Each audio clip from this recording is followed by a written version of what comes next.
মা, আমি মাধ্যমিক পরীক্ষায় ফেল করেছি। জানোয়ার মেয়ে কত করে সারাদিন খালি আড্ডা মারছে, ঘুরে বেড়াচ্ছে।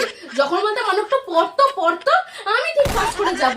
নিয়ে এখন ফোনে করে মুখের ভেতর ঢুকিয়ে বসে থাকছে, রিলস হচ্ছে, রিলস সারাদিন রিলস করে বেড়াচ্ছে। জানোয়ারটা কত করে। যা বাচ্চা নিয়ে একটা লরি করে স্কুল যা, এক লরি মিষ্টি নিয়ে আমি পাড়াইকে সবাইকে একটা করে দেবো আর বলবো আমার মেয়ে ফেল করেছে, আমার মেয়ে ফেল করেছে। মুখটা আমার রাখলে জানোয়ার মেয়ে একটা। সত্যি করে আমার কপালে জুটতে হয়, সবাইকে গর্ব করে বলেছিলাম আমার মেয়ে ভালো রেজাল্ট করবে। আর ওই ছাগল বাচ্চাটা হ্যাঁ ফোন নিয়ে রিলস করছে, সারাদিন রিলস নৃত্য করে বেড়াচ্ছে, নৃত্যটা শেষ নেই। যা রাস্তায় বেরিয়ে যায়, রাস্তায় গিয়ে রিলস করবি, অনেকে ভিক্ষা দেবে, তোর চলে যাবে, বেরিয়ে যায়।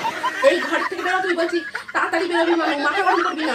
চোখের সামনে থেকে দেখলাম খুন করে দেবো, চলে যা চলে যা বলছি। আর এই মুখ যদি হয়েছিস তুই দেখ, এই মুখ আর এই ঘরে তুই ঢোক, তুই বেরো বলছি, বেরো বেরো মানু, বেরো এখানে, বেরোবি বেরোবি বেরো, যা যা যা যা। মা, আমি মাধ্যমিক পরীক্ষায় ফেল করেছি। তুই চুপ কর মা, চুপ কর। তুই তো পড়েছিস, তুই পড়েছিস তো তা নয়। জীবনে পড়াশোনা মানছি, পড়াশোনা ইম্পর্টেন্ট, কিন্তু জীবনে পড়াশোনা সবকিছু নয়। তুই গান কর, নাচ কর, পারলে রিলস কর। মানুষ দেখ সবাই কি পড়াশোনা করে দিগ্গজ হয়েছে? তাহলে পৃথিবীতে খেলোয়াড় থাকতো না, অ্যাক্টিং থাকতো না, কিচ্ছু থাকতো না। তোর এবারে ব্যাক এসে তো কি হয়েছে? পরের বার তুই ভালোভাবে পাস করবি। তা বলে কি বাড়ি ছেড়ে চলে যেতে হয়? কে কজন ফেল করে বাড়ি থেকে চলে যাচ্ছে তুই বল?